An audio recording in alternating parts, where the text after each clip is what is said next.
Welcome to a new show on my channel called Conversations with Scholars, where I interview current graduate students, postdocs, faculty, and staff in order for us to better understand the graduate school application process and to learn about the graduate school journeys of these scholars and where they're at now.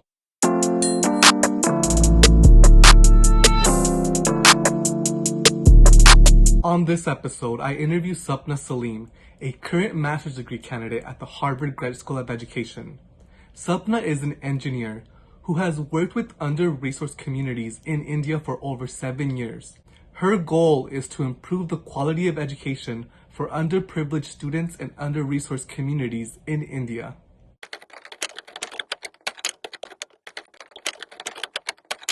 Good morning, Sapna. How are you doing today? Hey, Ivan. Good morning. Doing well. How are you? I'm doing pretty well. So let's start off by you telling us a little bit about yourself. So maybe mention things like what are your career goals, what program are you in, who you are, maybe some previous experience before HGSE. Sure. So I'm a current master's student at HGSE. I'm in the ELOE program, which is Educational Leadership, Organization, and Entrepreneurship program. And this program is more catering to people, those who want to try and solve a problem or work in nonprofits, governments, and try and solve educational issues, but also understand how do you manage and work with people who are working in solving these systemic issues as well. I am an international student. I'm from India originally. So this is my first time here in the US. I came for my master's. So it's a new country, new university. Everything's new here for me. And with respect to career goals, I'm looking forward to go back to India and work with youth there in terms of improving the educational access to students who are from low-income communities and work directly with them.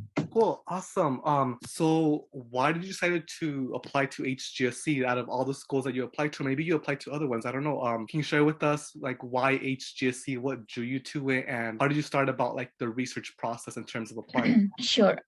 So HGSE is the only school that I applied to, and that was specifically because not just HGSE but also the program that spoke to me really deeply, and I felt like this is exactly what I was looking at for me during the time that I was in that transition period from my career, and I was like, I've identified a new problem, and I want to start working on this, and I just didn't know where to go. So I was looking at professional development and how do I go back to learning. And a little bit of background is also that I'm originally I studied engineering, so I'm a mechanical industrial engineer, but I've been working in the Indian education space for about 7 years now. So all of my experiences working on ground or with educational leaders in school transformation with low-income communities in India. So after about 7 years, I was in a place where I realized that I want to learn from academics, but also try and get into a space where I can get diverse perspectives and views, learn from more people. And that's when I started looking at grad school. And HGSE spoke to me, and ELOE specifically, because of the approach and how it helps us really think about problems that you see and how do you convert that into a sustainable way to go about solving that issue. And also, I think particularly HGSE, the other reason was how inclusive I already felt that the school was before I really even came here. And that came through just the website and all the content that they've put out there, all the videos and any blogs that you want to read. You see the approach that HGSE takes is in understanding you as a holistic person. And I see that they value who you are as a human and not just your stats and scores. And I could see that, and I could see diversity in terms of culture and identity of people. And that was very important for me. And that's why I was pretty sure that, if I'm going to grad school, let me go here. And if not, I'll find something else to do in the meantime. Well, yeah, I definitely resonate with that because I literally dug through that website when I was applying like every little bit of it. So maybe speaking to that, did something on their website, or did you contact admissions? Did you attend a webinar that really helped you like kind of establish that like I'm only gonna apply to this school mindset? Yes, I think I watched pretty much every video that's on the website, and I think I really appreciate what HGSE does, the student affairs and admissions office does in terms of giving as much information, not just through students, but also speaking opportunities to speak with alumni and webinars and smaller group discussions you can have with them, or even reach out for support from student ambassadors. So I did all of that, and I think my primary source of information came from the website and just diving deep, because initially it might not look like there's a lot on it, but once you start getting into it, you realize that it just never ends. There's just so much in terms of blogs that you can read, webinars you can attend. So I did all of that anytime that I was, probably on on the go or doing something, cooking, whatever I'm doing. I was always watching and listening to a webinar, and I used my time, I think, efficiently in terms of understanding the school. So just hearing from especially students and alumni, it just validated what I was feeling when I read through everything on the website. Yeah, that's awesome. Because I honestly, I felt the same way. And when I was applying, like I think I knew one person who actually went to HGSE the year before me, but didn't get that much help from that person. So I was on that website like almost I think I was obsessed. Like Yeah. that's what I would call like obsessed. And, like I was, Yes. even though I was applying to like 10 programs at that time, I was like for some reason really drawn to HGSE and obsessed with the website, the program. And I did everything that you did. So I was on the website. I actually contacted alumni. Back in the day, they had like this mentor program where you can have a mentor that was a current student. So I did that. I attended a bunch of webinars. At that time, you can physically go to campus. So I went to campus and attended some like I think they were like presentations, like diversity. I forgot the name of it, but it was like a diversity centered presentation. And so I went to that, and actually HGSC flew me out there for that. They gave me like a fellowship with that diversity like little conference thing. And so they pretty much paid for me to fly out there, and that was like an invaluable resource for me, just because I also met other people who were like-minded but also who kind of shared my cultural background too.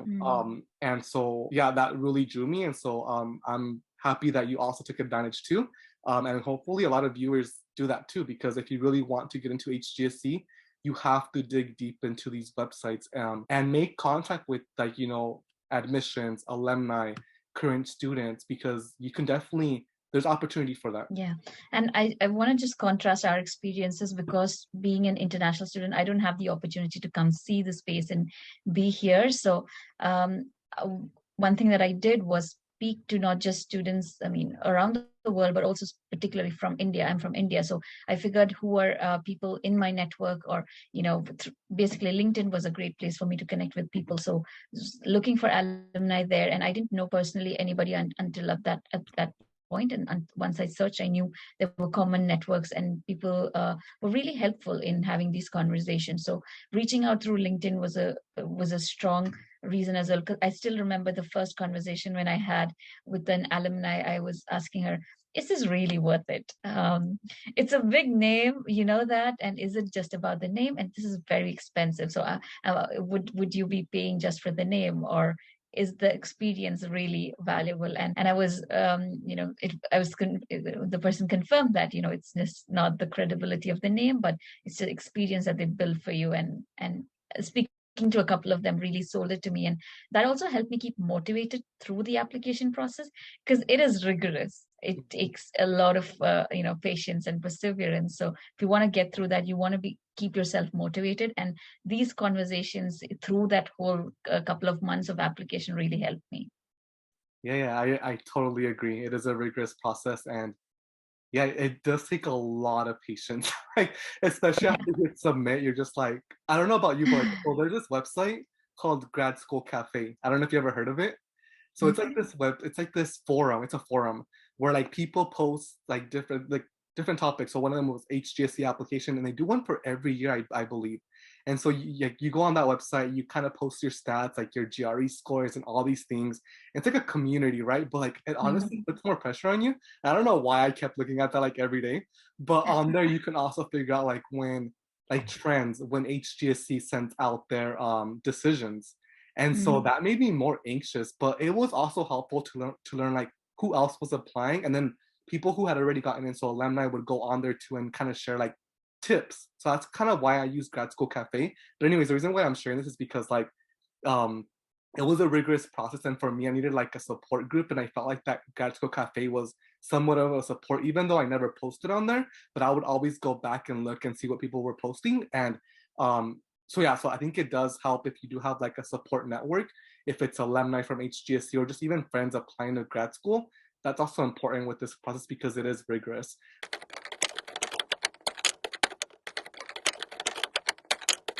But let's go in and jump into the application portion of this interview here, because we do want to give you some tips as well.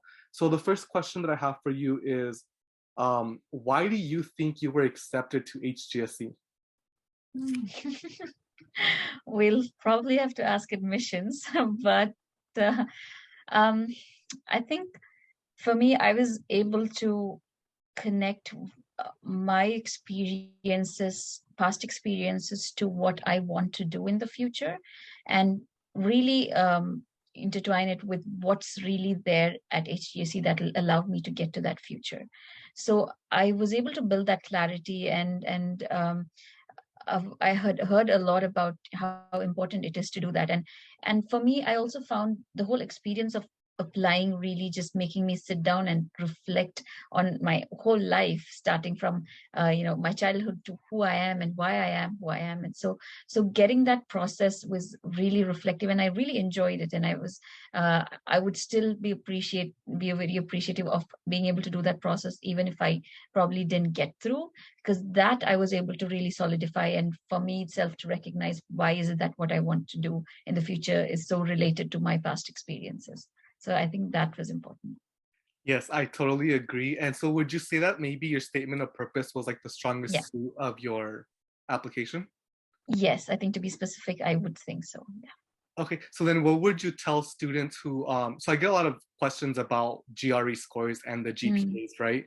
mm, What would you tell students in terms of, or people who are applying in terms of GRE? Like, should they focus a lot on the GRE? Should they focus more on like other aspects like the statement of purpose, resume, and letters of recommendation? Like, what is your advice on that? Just because I do get a lot of students who say like, I need perfect scores for mm, GREs mm, to get into mm, Harvard or another Ivy League graduate program. Like, what would you say in response to that?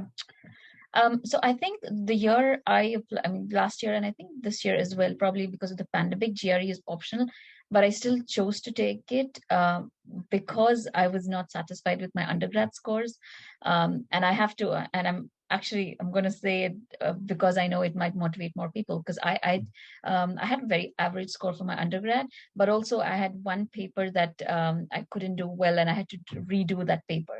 So. But I also want to show HGSE that it was my specific situation then that didn't allow me to do well in that exam, and that I am academically capable enough to go into a rigorous academic process, because I understand that HGSE is not looking for perfect scores. That's something that I've heard from alumni, students, and staff.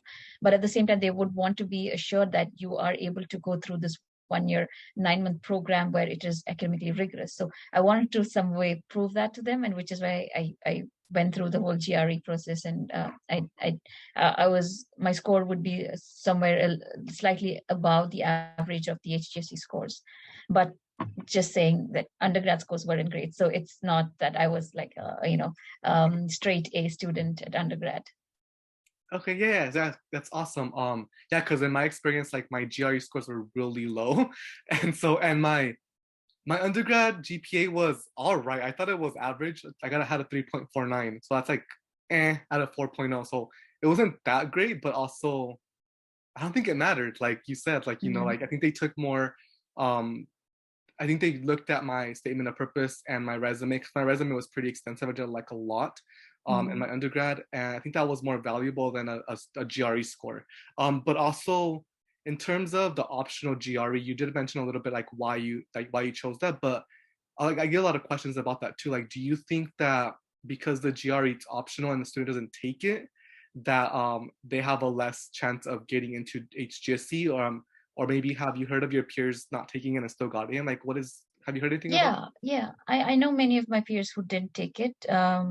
And I think the website also reassures you through the conversations that that's not something that they will be, really evaluating you on.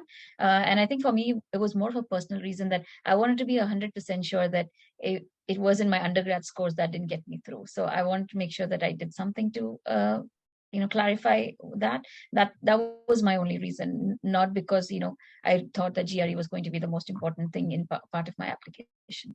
But definitely there are people who didn't take it. Cool, awesome. So let's see what else do I have here. So what do you think were the strong points in your application and then some of the weaknesses? So you did mention already that your undergraduate GPA was maybe a weak point, but what do you think was strong in your application, and what are some other weaknesses maybe? Sure. I think adding on to mentioning how my SOP really connected to my past and my future and all of that. I think the other aspect would be that I used as much real estate in the application as I could very effectively. This is one thing that I really appreciated about HGSE applications, because you literally have about 10 pages of space to write anything about your journey so far and anything that you want HGSE to know about you. That's where I also, it, sort of reinforced for me that this is the school that I want to go to, because they care about who I am, and rather than just looking at scores of people. So I use that space really efficiently by stating all of my experiences that I couldn't really put down in my resume or my SOP. And in your SOP, since you are focusing on a particular theme, you are not going to say everything that you've done or everything that led you to where you are. So using that space was very, I think I used that smartly by including not just achievements, but what are the learnings that I had through different experiences, that if that was outside of work, like, I was part of Toastmasters Club. I did individual independent projects. So I wrote about them. I wrote about how they helped me. And so that it helps admissions to see that what am I gaining through my experience, and am I a reflective person, and am I growing through that? And I think that was that might have been a good choice. Yeah, no, I totally agree. I think I shared this in one of my videos before. Like, use like, or try to fill out as much of the application as possible. I think that's important, like what you mentioned, because usually what I say is like, that is your initial interview. In HGSC, the master's program does not have an interview phase. So really that's your interview. So you want to tell the committee as much as possible about you and your experiences in order for them to really know, like really learn like who you are and get a full picture of who you are. Because most master's programs do not offer an interview phase. So you want to make sure that you are able to showcase all your skill sets in different aspects of the application. And HGSC in particular, they have like a lot of opportunities. Like they have, like, I always preach like that additional information page, use that to your advantage, but also make sure you are in the confines of what they're asking, because they're not asking for a separate statement of purpose, for example. And I use that when I was applying. I used that to kind of showcase to the committee, here's what I'm doing in I think it was the spring and summer of my senior year in undergrad. And so I was kind of showing them like, here's what I'm working on currently that I'm not going to be able to put on my resume or on my application, because obviously the deadline is like what, January 6th, I think it is, or that's this year's deadline. So I use that to kind of showcase like, look, I'm not taking a break. Like, even though I'm applying to all these master's programs, I'm still doing things. I'm not taking a break this summer. I'm working on research. I'm doing this. And that's what I did with that additional information page, but also on the application, I filled out everything that I could possibly fill out. But yeah, so I definitely agree with you on that. Like, definitely try to fill out as much as possible, but also make sure that you're not lying or stretching the truth, because that can also be detrimental to your application. I just want to add I believe the deadline is January 5th. But also I want to add that I was a subscriber to Ivan's channel. So he really helped me, and all of that, what he said, what you just said about, including spring, what you're going to do. I made sure that I was also doing that with what my application. So I would highly recommend Ivan's channel and all the videos. I watched everything that was there on graduate study and application, and that really helped me. And that's which is why I wanted to be here to pay it forward in any way that I can. So guys, subscribe and watch everything, listen to every word. Thank you so much for the plug. Let's move on to the next couple of questions here. Let's see. So all right, so let's talk about like the international application process experience, just because obviously I was an international student, but I know that international students have to submit extra standardized testing scores, which I'm not really familiar with, but I think there's like a language one, I believe like TOEFL, I think it's pronounced maybe. Can you talk a little bit about that? Like what do you think about like high scores? Like were you at that range of what HGSC kind of puts on their website, or did you score lower in that? Like, what do you think about that? Just I do get questions about that, but I don't really know that much about those exams. So sure. Yes. So the TOEFL is the language test to just understand if you're able to follow, speak, and write in English. But also one something that's helpful is that HGSE asks for TOEFL scores only if your undergrad's education was not in English. So if your university, the language of instruction was English, you do not need TOEFL. And hence I didn't have to, because I grew up in English medium schools and went to university where English was the primary medium of communication. But yes, if otherwise, you will need to do that. And I believe it is important that you are able to. I don't really know the average score requirements because it wasn't something that I had to look into. But I think being fluent in English, language proficiency is important. I think the other, while probably this is, yeah, while applying, another thing is your transcripts. Just making sure that your transcripts are in English, because some of the international universities, other universities, have it in their native language. So you want to have that translated and have it official documents sent in and all of that. Although, you want the originals, copies of originals sent in after you know about your acceptance, but even when you're submitting, it needs to be in English, I believe. Okay, awesome. And then something else that I do get asked a lot is about like fee waivers. I'm not sure if you ended up like looking into that, but do you know if there's fee waivers for international students through HGSE or any of that? I'm not familiar with any particularly for international students. And I hadn't taken that waiver. So because there were I can't remember now, but there were certain requirements for applying for that waiver, and I don't think I met those, so I hadn't gone through that. Okay, cool. And then you can always find this information on the website, by the way. So in case you're like, we're not answering your question, like the TOEFL, I guess, cutoff or average scores for HGSE students is on the website. So you can definitely look that up. But also, I can also link it down below if you need, that information. But the next question here is, let's see. So talk to us a little bit about your experience with like letters of recommendation. Like, who did you choose? Why did you choose those people? And like, what did you hope that those letter of rec writers spoke about in terms of your experience, like to showcase HGSE? Yeah, I think this is one of the important. I think all parts of the application are important. Please give them all equal importance while you're working on it. But specifically this, not just in terms of choosing the right people, but also making sure you give them enough time to get back to you, because often what happens is, you're still deciding whether you're applying or not, and then you finally end up sending it to them, requesting too late. So don't do that. Give them at least 3 weeks time, 4 weeks time to work on it. In terms of my letters of recommend, I went with one previous manager who was able to speak for my work ethics, not just that, but also education and my commitment to education, from a larger view of what I did, and just understanding how detail oriented I was and how committed I was in education as a whole. The other person was the school principal of the school that I worked in. So I was a teacher formerly. I was with the Teach for India fellowship program.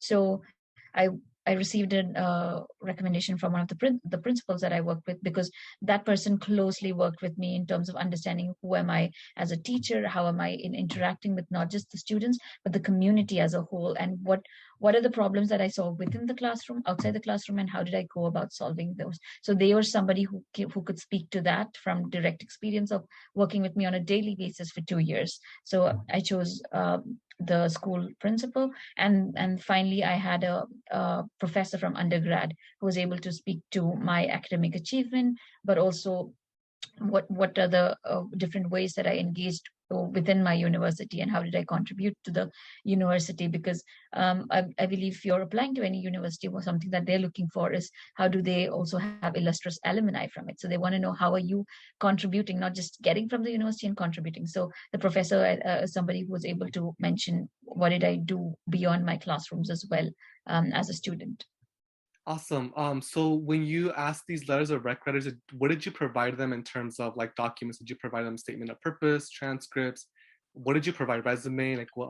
How did that look? So I gave them a brief of what program I'm applying to. So ALOE and what does that mean? I provided information on what's my future goals and why am I basically getting them to understand my commitment to it. And then I also told them what are specific areas I'd like them to focus on. Is it my professional ethics? Is it my commitment to education?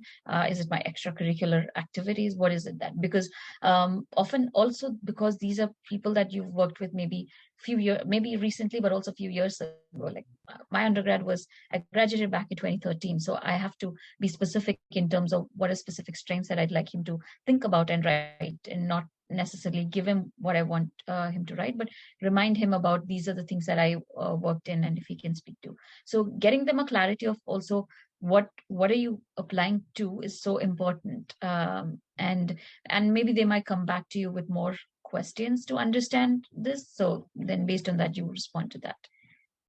Yeah, awesome. Yeah, I definitely do the same thing too. I told all my letter rec writers like, here's what I want you to focus on, just because like Sapna mentioned, like I was in like a club that for 4 years, I believe. So I did a lot within 4 years. And so I had to remind my letter rec writer, like, hey, remember when I did this with you, and make sure that you write this Yeah. in detail. Here's what we did. I wrote it in detail, like in the email. I was like, here's exactly what we did in terms of producing this workshop that we worked on together. So make sure that you tie that in somehow into a letter of rec. So definitely let your letter of rec writers know, like, here's what I want you to focus on, and here's how we ended up, like, here's how we produced whatever it was, whether it was like research or you develop like a program for your school or a workshop, whatever it is. Make sure that you tell your letter of rec writer in detail and remind them like of what this project was. That way they're able to talk about it in detail in the statement and the letter of recommendation. So I agree with all your points. I think they're definitely everything that I did as well. Let's see, is there anything else? In terms of application, is there anything else that you want to share? That way we move on to the next part of the interview here. Mm, I think just an overarching advice that I received while doing this was being authentic with your whole application. And I heard that word so many times. When I started working on my application, I realized how important that was and how I felt about my application after I was done, and making sure you're not trying to be a product that you're trying to sell, but you're trying to be yourself and let the school see who you are. And that is by being as authentic as you can with your experiences, with your reflections, and with your goals going forward. And they say that you can always see through if it's not authentic, but I don't know if that's true or not. Maybe you could be smart enough to do it other way, but I would still recommend that for your own sake, to just be as clear about who you are and what your experiences are. And for me, it was also important that when I hit submit, I had to be 100% satisfied with what I gave in as who I am, and not, later, even if I get or don't get, not regret that, hey, this doesn't sound right. This is not me, or I should have been more honest with who I was. So I think being authentic just lets you know. And it's also an understanding that it's not just about you getting an acceptance, but it's about you being the right fit to the school. And if maybe you're not the right fit in the school, doesn't mean that you're less deserving. It probably means that there is another university who can cater better to you. And so looking at it that way, and setting your mindset that it's about finding the right match. You're not trying to sell, nor are they trying to sell you. If you feel like a right match, then be as authentic as you can be in your application. I'm glad you mentioned this because I don't use the word authentic in my videos, but that's pretty much what I'm trying to get at in terms of what I'm saying when I tell this the audiences, like, use your experiences and be detailed in those experiences to kind of shape your SOP. Because if you use like vague language in your statement of purpose, like that doesn't sound authentic to me. Like if you're just saying like, oh, I want to become a doctor because I want to help people, anybody can say that. Like I want to know like the passion. I want to hear, or I want to read the passion, like what you feel inside about helping people. That's what I want to know as a reader. I think that's how, and then I think that's how you become authentic in a statement of purpose. Like you want to share experiences that only belong to you. And that's why I always preach like be detailed in your statement of purpose, because the only way to be able to showcase an experience that only belongs to you is by being detailed and sharing with the committee or with the audience these experiences. And I get a lot of like statement of purpose. I read a lot of statement of purposes, and a lot of them are too vague, and that's what I mean in terms of like being detailed. Is you want to be authentic, like you mentioned, like you want to make sure that these experiences only belong to you, and that the community or the audience is learning about your experience only, and how that has shaped your trajectory to HGSC. And then I also agree with you with the fit part. Like that's so important in grad school. Like in undergrad, it might not be as important. Maybe it is if you're applying to like competitive, like prestigious universities. But the majority of the time when you're applying to undergraduate programs, like fit doesn't really matter that much. But in grad school, especially the PhD, it matters like probably more than GRE scores, to be honest. Like if your research doesn't fit with a faculty member in a PhD program, you're not going to get in.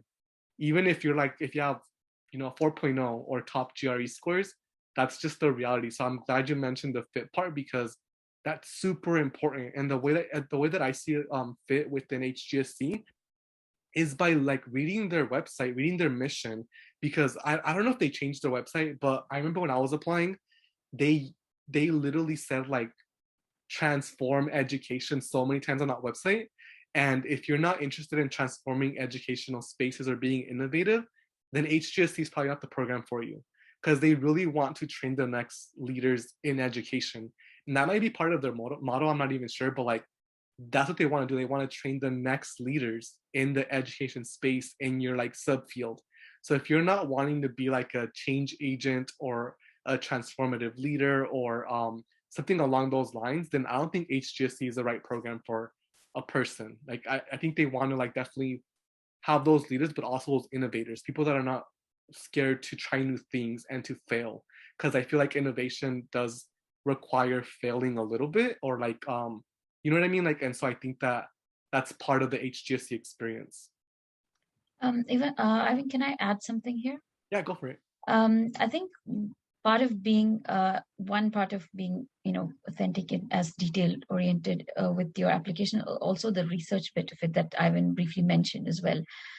Here I want to add that one thing that really gave me a lot of comfort while I watched these alumni videos and student videos is that there was a very wide range of clarity levels in applicants. Some of them knew exactly what they needed to do, wanted to do right after. Some of them weren't so clear. Some of them were a little stuck with that, but they were very clear of what the school is there to offer them. And I think even if it means going through the course list, because you can still access the course catalog, and that's something that helped me when I went through the course catalog. I realized that this is something I want to learn. These are things, and there are like 300 courses, so there is something for everybody, but also some might speak to you louder. So knowing that and researching that will help you get more clarity on how does all of you really fit into the space. And if sometimes it may not, and that's fine. So doing your research through whatever resources out there through the website, course sites, speaking to alumni, that's so important in helping you be authentic when you're putting yourself out there. And then once you're done, you feel like, okay, I've done everything that I think is me. And if we still don't match, then that's fine. So getting to that place is also, I think, important. I totally agree.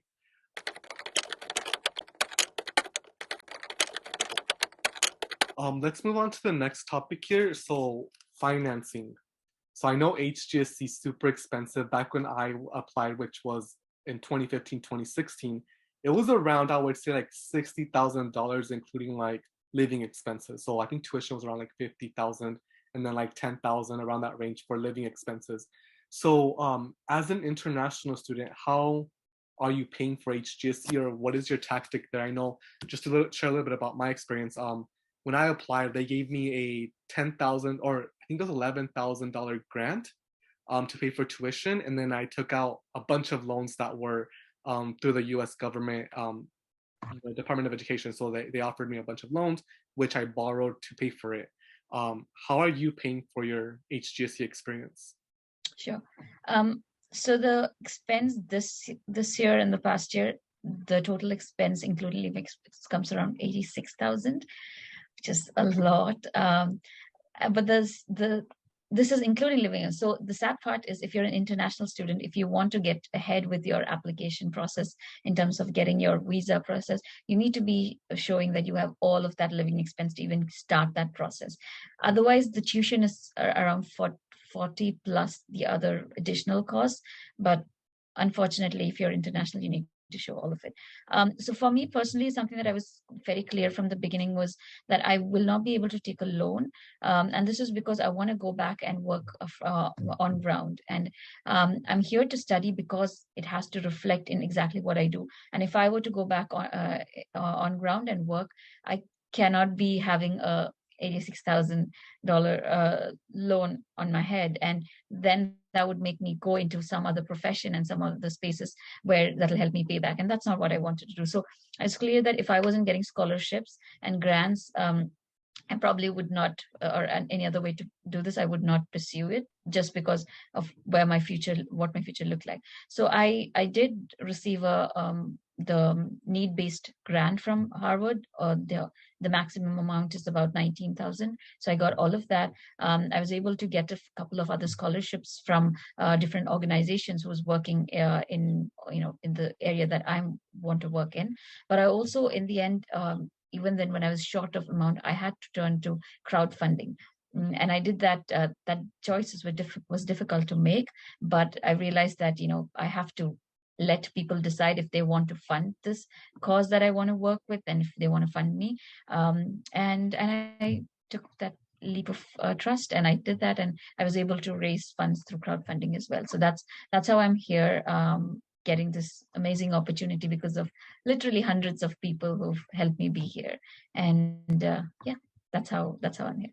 Yeah, that's awesome because I think I made a video specifically for HGSE about like how to finance it, and something that I regret not doing is the crowdfunding. So that's one of my tips that I gave in that video, and I'll probably link that down below. I'll link the whole playlist on HGSE down below, but I did recommend crowdfunding as one of my tactics that I never did, because I think a lot of people, especially like I know coming from my community, like no one goes to Harvard, like you know what I mean. So like people are willing to help you because you're like one of the only people that maybe will ever go to Harvard from your community, especially from my community where I come from a really small town.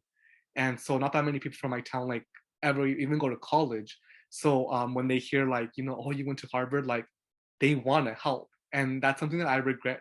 I think it was more because I was like more prideful. I guess I was more like, I don't need help. Like I can take out loans. I have access to all these loans from the government.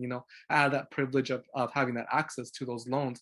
But I think in retrospect, I should have done some crowdfunding or and I'm not sure how like your country works in terms of scholarship for like graduate students, but in the US it's really hard to get graduate student or graduate school scholarships. So like I didn't really apply to any because there wasn't any, or at least that I wasn't aware of. So can you maybe tell the viewers like how did you go about searching for scholarships, and were these like more specific to like your local town, or was it like the country of India, or yeah, can you talk about that? So with respect to so I was just going back to, I got stuck on another question that I was thinking about in terms of just raising even crowdfunding for international students.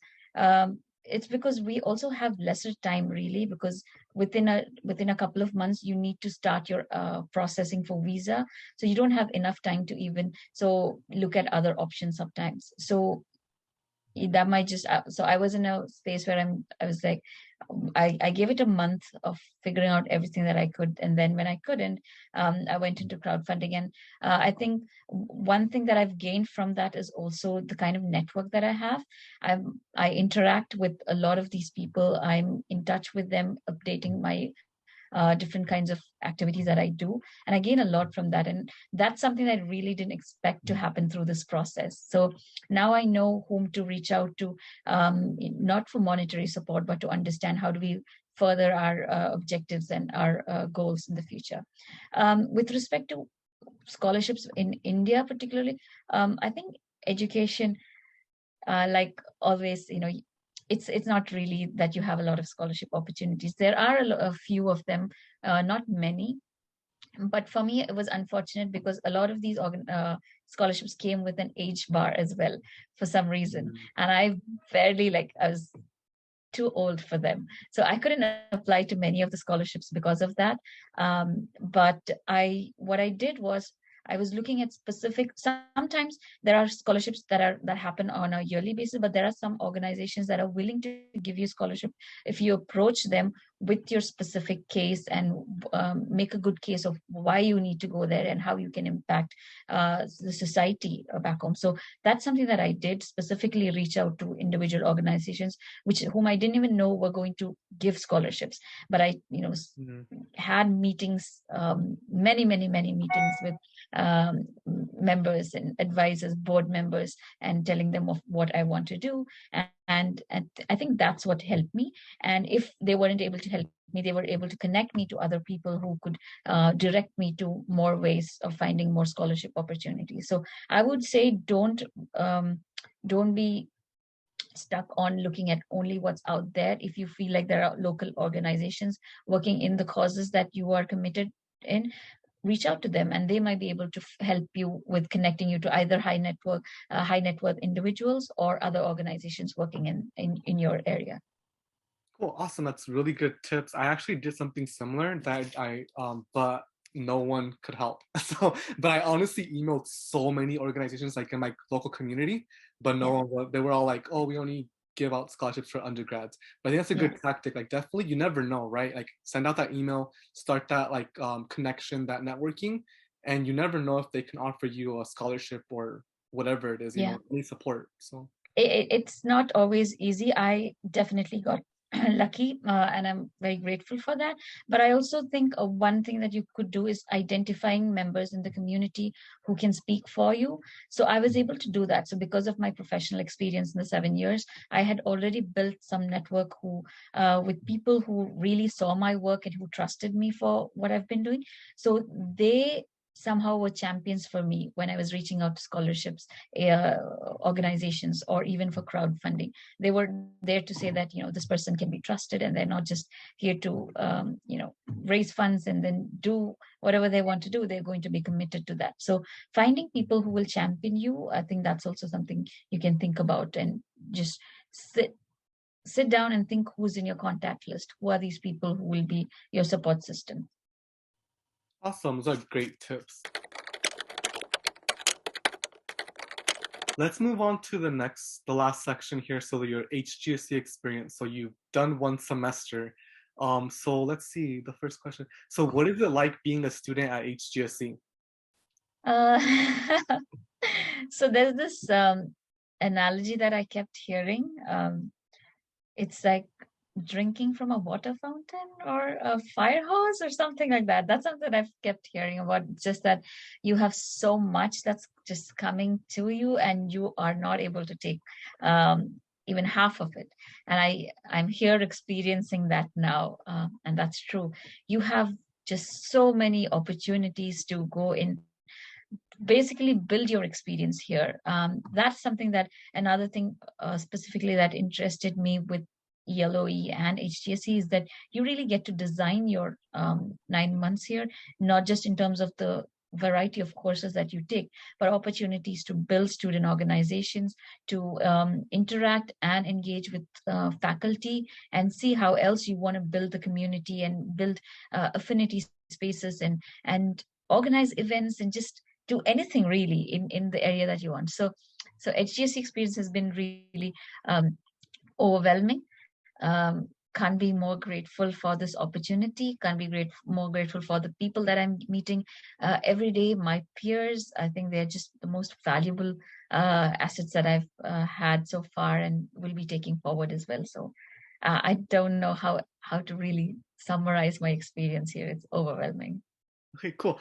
So speaking about that a little bit, what have been some notable experiences? So like I've seen your Instagram and you like interviewed someone really cool. Like talk about like some notable experiences so far.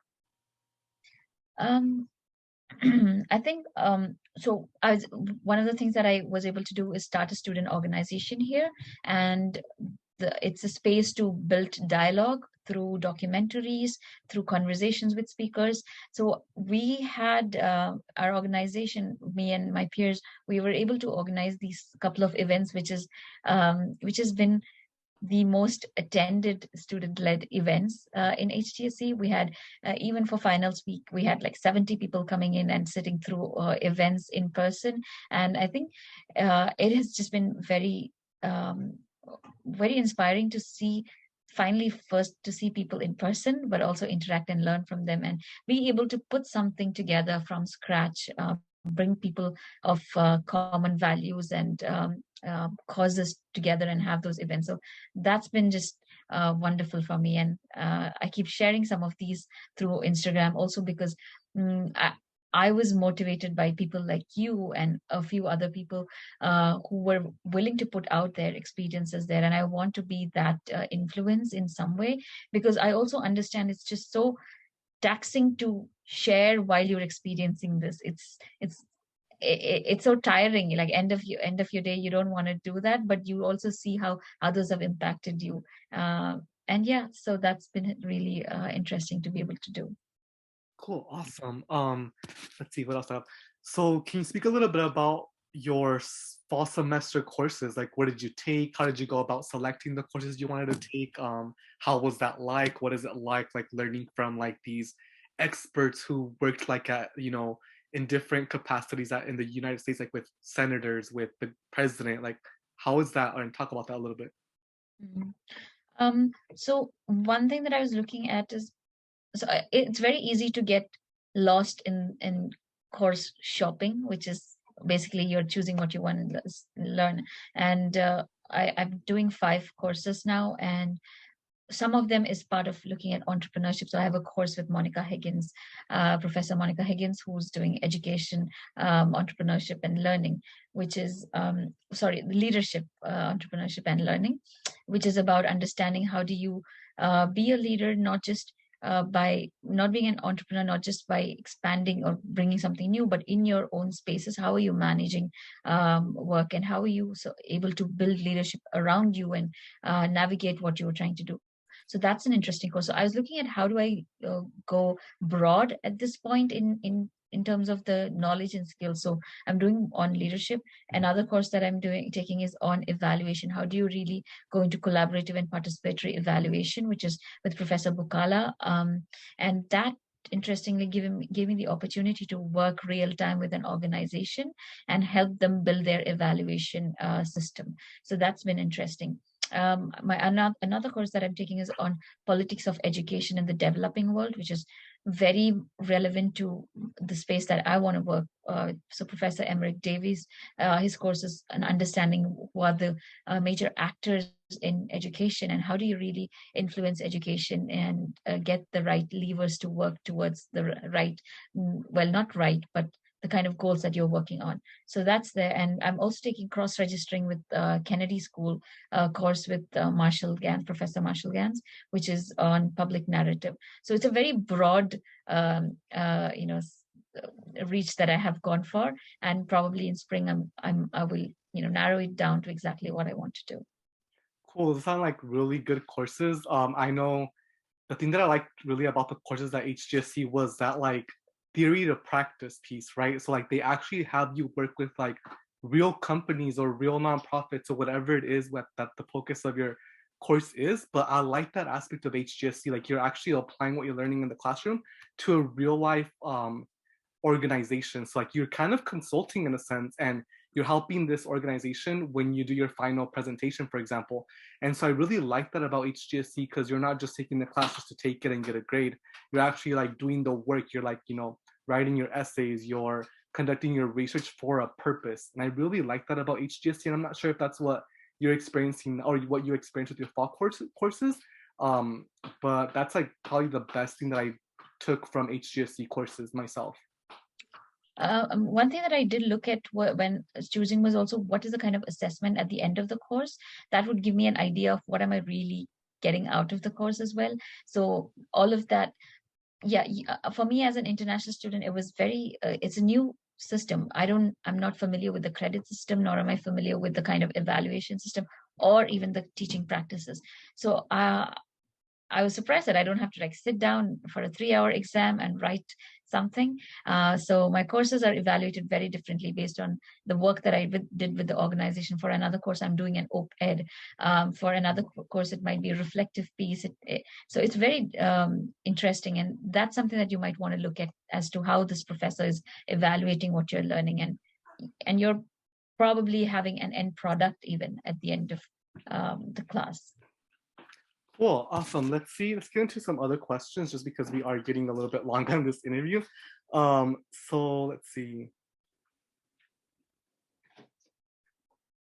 So talk to me, you talked a little bit about your peers already, but like someone did ask me in one of the questions recently, like, what is it like, or what are your peers like? Like, you know, does everybody have like the same career goal? Is there diversity? Someone did want to know, like in the comment section in one of my posts, like, is anybody that you've met so far want to start their own school? Like, what are your peers like in terms of their goals and where they come from? Very diverse. So the number of years of experience of my peers is anywhere between 0 and 40 years. So we have straight undergrads who are coming straight from school, and we also have people who worked in all different kinds of fields, which is what makes it even more interesting. My friends are doctors, like actual physicians. I have entrepreneurs, I have engineers, I have artists, dancers. And for me, it's just so interesting to see how all of this has an education piece into it, and how there is some convergence of what we want to do, but also diversity in where we are heading and where we come from. So it's an experience. Just having your peers around you is such an interdisciplinary experience itself. Even if you take the same courses, you're learning from different perspectives. So that's definitely something I feel like is one of the strong areas that's providing me to my experience here. Awesome. You know, I totally agree. I remember like I was shocked that there was someone in one of my classes when I was there who already had a PhD. Like, I was like, why are you getting this master's? You already have a PhD. But there's just something that HGSE provides, but also maybe that person, I'm not sure if their PhD was in education or not, but maybe they wanted to bring that education piece to their, you know, their work, their future career, right? And so really I guess what I'm trying to get at with this question was like anybody can apply to HGSE, no matter what your experience or background is. There's a place for you as long as you can showcase that with your application, as long as you can tell the committee like, here's why an HGSE degree or an HGSE experience is going to be valuable for me and then my future career. If you can make that case in your statement of purpose or your whole application, then there's a space for you at HGSE regardless of what your background is currently. Let's get into let's do the final question. That way we're wrapping this up here. But so what are your final words of advice for prospective applicants? And then where can viewers find you if they want to ask you any further questions? I think I would repeat about being authentic, but also the other part of it is to go for it. I was in a position where I knew I wanted this, but I just didn't have the courage to do this. Like you said, nobody I personally knew went to Harvard, or I come from a family where both of my parents didn't go to school, go to college. So all of those self-doubt remain, but even then taking that leap is so important, because unless you do, you would never know if you get in or not. So giving yourself that chance, I think, is an advice that I would give. In terms of reaching out, I try and share my experience through Instagram, but also through LinkedIn. So Ivan, if you can link it in the description, you know, you could probably reach out to me with specific questions. But my only request is always to go through basic information on the website, and then when you come with specific questions, that just makes it more helpful to have a conversation where that's more efficient. Cool, awesome. Thank you so much for your time. I really appreciate it. I will link her Instagram and LinkedIn information down in the description, so if you want to contact her. Any final words of advice before we end this? No, I think I've spoken quite a lot. I think that's all. Just give yourself a chance, yeah, and be kind to yourself. Thank you for watching this video, and I will see you in the next episode.